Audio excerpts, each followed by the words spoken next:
tous et à toutes, hein. Bonne année, bonne santé, joyeux Noël, joyeuse Pâques, bonne fête à tous. Aujourd'hui on se retrouve pour une nouvelle vidéo et c'est mon bilan de mon année cinéma 2019. Dans cette vidéo j'ai fait un top de tous les films que je trouve les plus mauvais de cette année 2019. Et bon, cette année vous avez de la chance, il n'y a que 6 films. Contrairement à l'année dernière, 2018 où il y en avait 9, cette fois-ci il n'y a vraiment que 6 films que vraiment je trouve mauvais et que j'ai eu envie de mettre dans ce top. Bien évidemment, cette vidéo est complémentaire avec mon top des meilleurs films de 2019, qui est bien meilleur, hein, et aussi ma vidéo des critiques de tous les films de 2019 que j'ai vus, mais dont je n'ai pas parlé sur ma chaîne. Et donc, sans plus attendre, on va tout de suite commencer avec le numéro 6.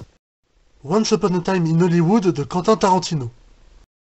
Voilà, le film a quand même quelques points positifs, hein, bon, il n'y en a que 2, à savoir le jeu d'acteur de DiCaprio et de Brad Pitt.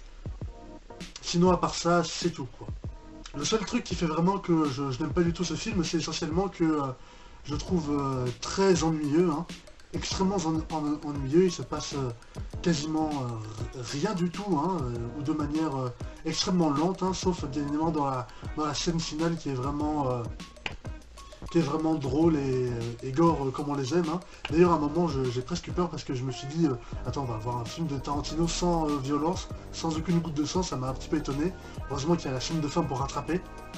Mais bon, me taper 2h30 de film juste pour cette scène, même moi, franchement non, hein. Je trouve que l'ensemble est très peu intéressant et même pas du tout intéressant et très ennuyant. Puis franchement, ce genre de type de film nostalgique là, pour dire ah ouais, les années 60, le cinéma c'était mieux à cette époque, tout était mieux à cette époque, ce genre de film nostalgique c'est très peu pour moi, vraiment pas du tout pour moi. Et maintenant on passe au numéro 5, Us de Jordan Peele. Alors j'avais plutôt bien apprécié le premier film de Jordan Peele, hein, Get Out, que j'ai trouvé plutôt bon, hein, très bien, hein, même si au final la fin est assez... n'est pas vraiment originale, hein, l'histoire de transplantation de cerveau, hein, ça c'est vraiment pas nouveau, hein, c'est la manière aussi dont c'est traité, c'est pas très original, hein. Même la fin en soi, la fin de la révélation, j'étais un petit peu déçu, hein, parce que c'est pas vraiment super inspiré, quoi. Mais là, Us, clairement pour moi, Us c'est pas un film d'horreur, parce que ça ne fait pas peur. Et là vous allez me dire, ouais mais c'est pas parce qu'un film d'horreur fait pas peur qu'il est nul. Bah si, un peu, hein. Quand on va voir une comédie, un film comique, c'est pour rire. Et si les blagues dedans sont nulles ou nous font pas rire, on dit que c'est nul.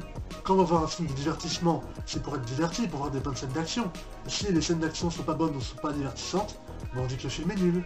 Et bah quand on va voir un film d'horreur, je suis désolé mais c'est pour avoir peur, hein. Et si le film d'horreur fait pas peur, c'est un mauvais film d'horreur. Si vous allez pas voir un film d'horreur pour avoir peur, je sais pas pourquoi vous allez voir un film d'horreur, hein. Mais vraiment, rien ne fait peur dans le film, hein. Que ce soit les scènes ou même le climat, à aucun moment je n'ai été inquiété, angoissé ou effrayé. J'étais vraiment, j'avais vraiment le visage blasé pendant tout le film. Je n'ai absolument rien ressenti. Et puis là aussi, rien de très original, hein, avec cette histoire de clone, hein, de double, hein, même la manière dont Jordan Peele traite cette histoire dans le film, j'ai pas trouvé ça très original ou très intéressant ou très transcendant, hein. Oui, par moments, la mise en scène a quelques trucs d'intéressant, mais à part ça, il n'y a rien du tout, hein. Voilà, donc Us, c'est un film d'horreur qui ne fait pas peur du tout.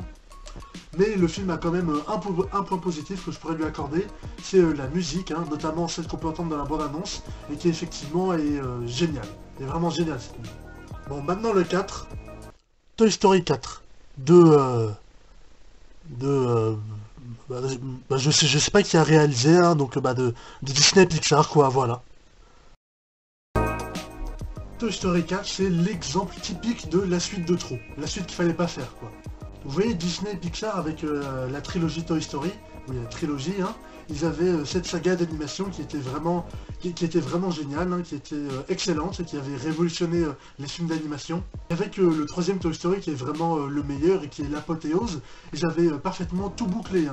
Tous les arcs des personnages et tout la thématique des jouets et de ce qu'ils représentent pour les humains, tout était parfaitement bouclé avec le film.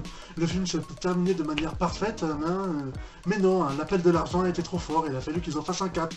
À part pour faire de l'argent, hein, parce que le film il en a fait, hein, il a presque dépassé Toy Story 3. À part pour faire de l'argent, je vois pas du tout pourquoi ce film a été fait, hein. Comme tous les arcs des personnages étaient accomplis dans le Toy Story 3, et ici ils ont dû inventer de nouveaux arcs, mais qui sont complètement incohérents vu que les arcs des personnages étaient terminés dans le film d'avant, donc du coup dans le film ça veut plus rien dire. Même l'intrigue, l'histoire en elle-même, elle est mal fichue, quoi.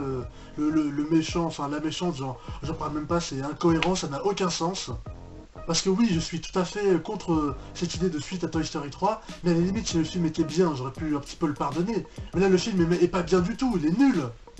Donc voilà, hein, les trois premiers Toy Story, je les ai toujours en DVD, hein, ils sont tous toujours là, hein. Mais sauf que le quatrième, je l'achèterai pas. Hein. Je l'achèterai pas parce que pour moi, après le 3, il n'y a plus rien. Après le 3, c'est fini, l'histoire est finie, tout ce qui se passe après, tout ce qui se passe dans Toy Story 4, pour moi, ça n'existe pas. Voilà. Le numéro 3, c'est bon, on est à la moitié. Les Fauves. C'est un film qui m'intéressait un petit peu quand même. Le film m'intéressait un petit peu parce qu'il ressemblait beaucoup à un autre film français que j'avais vu qui s'appelait... Lors de la sortie, hein, je l'avais vu et j'en avais fait une critique que j'ai postée sur ma chaîne. D'ailleurs, vous pouvez toujours la voir. C'était un film que j'ai trouvé vraiment excellent, que j'ai beaucoup aimé. Et donc ce film, Les Fauves, il me faisait beaucoup penser, hein, de par sa bande-annonce, de par ses affiches, aussi parce que dans le film jouait Laurent Lafitte. Donc ça me faisait beaucoup penser à l'heure de la sortie. Donc comme j'avais beaucoup aimé ce film, je suis allé voir celui-là avec beaucoup d'entrain et de curiosité. Mais... Déjà pour une première raison, c'est qu'au début du film, on t'introduit un mystère avec cette panthère ou ce puma, je sais pas comment, qui justement tue des gens. Et puis après 15 ou 20 minutes de film, on te révèle tout de suite le truc. Enfin, on te révèle l'intrigue, quoi. On te révèle que cette panthère, en fait, elle était pas vraie, quoi. C'était juste un délire de Laurent Lafitte. Voilà, donc au final, pas de mystère, hein. Mais bon, il y avait eu ça aussi dans le film de Rian Johnson, Un couteau tiré aussi, où dès les premières minutes du film, enfin les 30 premières minutes, on te révélait un petit peu l'intrigue, mais enfin, ou l'histoire et ce qui s'était passé. Mais là, c'était un peu plus intéressant parce qu'il jouait justement avec ça, le fait qu'on connaissait ce qui s'était passé et qui avait fait quoi.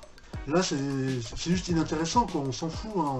On sait que c'est Laurent Lafitte qui fait croire qu'il y a une panthère, mais on sait... Honnêtement, j'ai pas vraiment compris pourquoi il faisait ça, hein, pas vraiment compris ses motivations, elles sont assez floues, hein. Même tout le reste du film aussi est assez flou, hein, ce que veulent les personnages, ce qui se passe, qu'est-ce qu'ils veulent faire et tout, on sait quasiment rien, c'est assez artificiel et il se passe que des trucs assez artificiels et assez ennuyeux dans le film.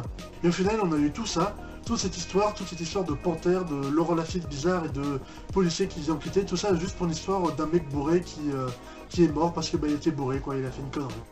Tout ça pour ça. Bah merci, mais c'était nul. Numéro 2. Allez, on est presque à la fin, c'est bon. Synonyme, de Nadav Lapid. Ah, le meilleur film français depuis longtemps, Nadav Lapid bouscule le cinéma français. Ah, oh mon dieu, je suis bousculé. Ah, bah non, non, non. C'est un film aussi, encore une fois, qui est très chiant, très ennuyeux, hein. Oui, la plupart des films de Stop sont des films que j'ai trouvé essentiellement ennuyeux et pas intéressants du tout. Mais vraiment, celui-là, c'est... Je ne comprends pas du tout ce qui se passe, hein. L'histoire est très décousu, on comprend pas trop ce qui se passe, on comprend pas trop ce que les personnages font, ce qu'ils veulent, et les personnages les acteurs jouent, je trouve qu'ils jouent pas très juste, hein, je trouve qu'ils jouent pas très bien. Bon, après peut-être que c'est voulu, mais c'est très désagréable. En plus, il y a un problème avec leur voix ou un problème avec le son, mais c'est aussi à entendre assez désagréable. Puis voilà, qu'est-ce que vous voulez que je dise, hein, c'est tellement ennuyeux que je suis parti au bout de 50 minutes de film, hein, voilà, donc pas grand chose d'autre à dire, hein, voilà, si ce n'est que ce film n'a absolument rien changé, un meilleur film français depuis longtemps, ça me fait beaucoup rigoler, hein. Si c'est celui-là le meilleur film français depuis longtemps, je me demande c'était lequel avant, hein. Adieu le regret de Jean-Luc Godard. Mais voilà, un film qui est passé au-dessus de tout le monde et dont personne ne se souviendra, donc voilà quoi, suivant. C'est pour ça qu'en numéro 1, j'ai mis un autre film. Un film aussi que j'ai vu au cinéma, et qui était vraiment bien pourri, et qui est donc le pire film que j'ai vu en 2019. Et ce film, c'est Convoi exceptionnel de Bertrand Blier.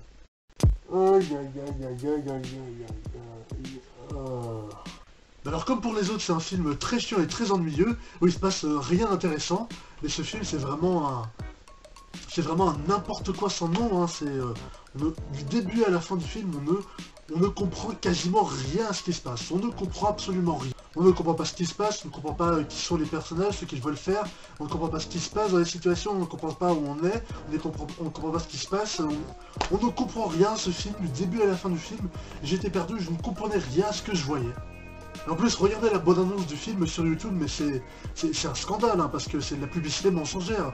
La bande-annonce te vend le film comme un film hyper drôle, une comédie avec beaucoup d'humour, alors qu'en fait, mais pas du tout. Hein. Pas parce que le film n'est pas drôle, mais parce que c'est pas une comédie, quoi. C'est un film, enfin, c'est un film expérimental d'auteur, c'est un film dramatique, quoi.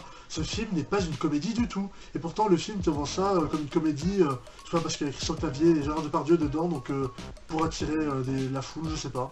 En plus, le film ne dure même pas 1 h 30, mais il y a des scènes tellement longues, avec des dialogues tellement longs et inintéressants, et qui font que le film dure et dure et dure. Même si c'est dire qu'1 h 20, c'était, oh là là, c'était long. Je voulais partir de la salle, mais... oh là là, si vous imaginiez. Donc voilà, à mon avis, c'est le film qui a sonné, voilà, donc à mon avis, c'est ce film qui va signer la fin de la carrière de Bertrand Blier. C'est probablement son dernier film au cinéma. Et c'est aussi le premier film de ce réalisateur que je voyais, donc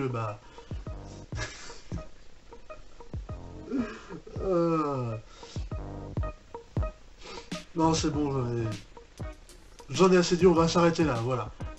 Pire film de 2019, convoi exceptionnel. Et voilà, cette vidéo est à présent terminée, merci à vous de l'avoir regardé jusqu'au bout. N'hésitez pas à mettre un pouce en l'air si elle vous a plu et à me dire ce que vous pensez de ma vidéo et des films si vous les avez vus dans les commentaires. Partagez ma vidéo sur les réseaux sociaux et abonnez-vous à ma chaîne YouTube pour ne rien manquer de prochaines vidéos. Salut!